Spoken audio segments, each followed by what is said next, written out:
باشد.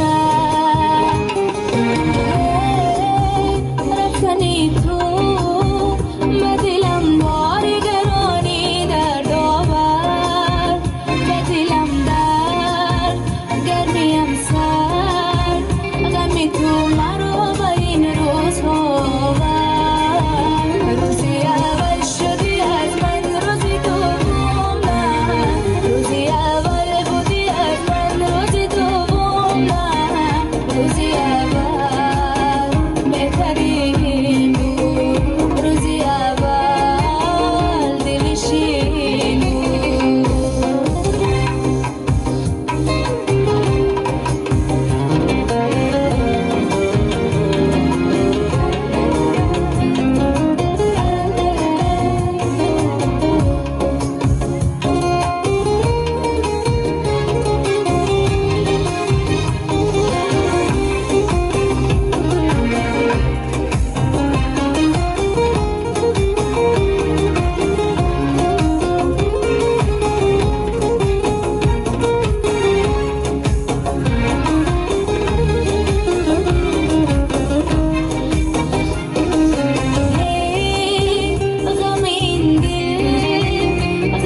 عشقی به وفاقی تو باشد، غم و دردی به حسابی و قلبم از رفتنی قلب تو باشد.